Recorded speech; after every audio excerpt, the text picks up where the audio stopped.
badminton lovers. Keluarnya pebulu tangkis tunggal putra Indonesia, Jonathan Christie, dari pelatnas PBSI mengulang momen saat dia masih junior. Pada 2013, Jonathan yang masih berusia 16 tahun menjadi tumpuan tunggal putra Indonesia bersama Anthony Sinisuka Ginting dan Ihsan Maulana Mustafa.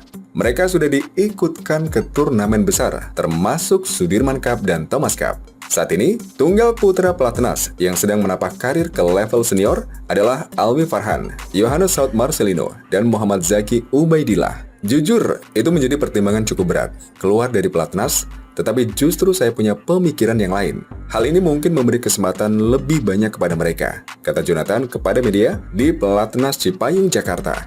Mungkin mereka akan bisa lebih banyak jam terbang untuk bertanding di beberapa pertandingan yang mungkin kalau saya masih stay, saya katakanlah 8 turnamen harusnya untuk junior, tetapi saya harus berangkat.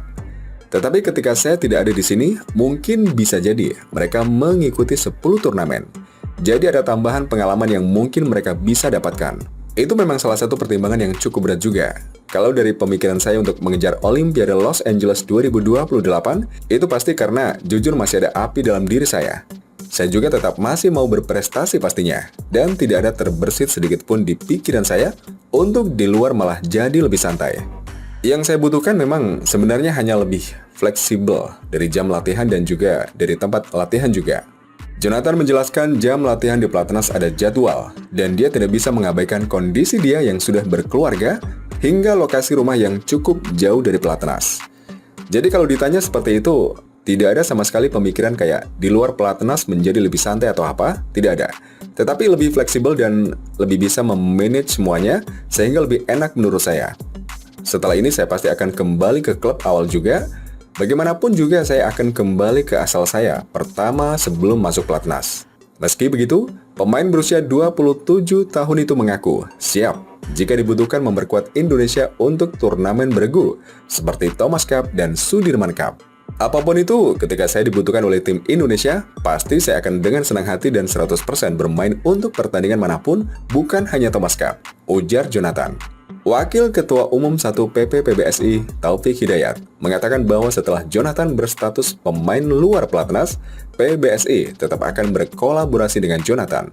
Nanti kalau kami kolaborasi, kami tetap memantau juga, bukan hanya 1 atau 2 pertandingan, ucap Taufik. Kalau memang di luar bagus, dan bahkan lebih bagus, kami akan tetap memanggil, seperti Rehan dan Gloria. Kami juga terbuka jika misalnya Jonathan mau menerapkan programnya di pelatnas di luar atau meminta masukan dari kami. Kami dengan senang hati akan berbagi. Namun untuk pertandingan yang diikuti, Jonathan yang menentukan sendiri. Tetapi untuk multi-event, PBSI yang menentukan pemain yang tampil. Terkait rentang prestasi setelah kehilangan pemain senior, Taufik memikirkan regenerasi. Berkaitan dengan rentang dan kehilangan senior, itu suatu yang normal. Dalam hal ini tidak hanya di bulu tangkis, pasti ada regenerasi. Mau tidak mau, suatu saat nanti juga Jonathan Chico pasti akan keluar karena kami pernah mengalami juga. Nah, pemain level bawahnya harus kami bangun, mereka harus siap untuk dijadikan ujung tombak suatu saat nanti.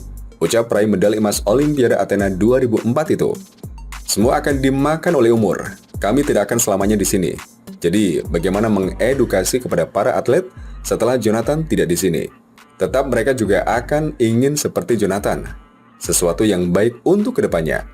Saya harap juga mungkin di awal mereka belum siap, tetapi mereka harus dan wajib siap untuk mereka menggantikan Jonathan dan juga Chico. Dan nanti untuk kolaborasi untuk pertandingan, mungkin nanti ada undangan apa semua. Saya rasa kita akan diskusi dengan Jonathan, dengan Chico, dan mereka kalau prestasinya bagus, mereka masih tetap di atas, itu haknya beliau. Itu yang kami akan ikuti juga.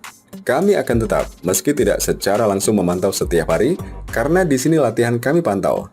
Tetapi setidaknya kami berkomunikasi, pengalaman latihannya juga kami akan lihat seperti apa. Kondisi kesehatannya juga seperti apa ke depannya, mudah-mudahan mereka bisa lebih baik lagi, bisa mandiri. Kalau ini keputusan yang terbaik, kenapa tidak?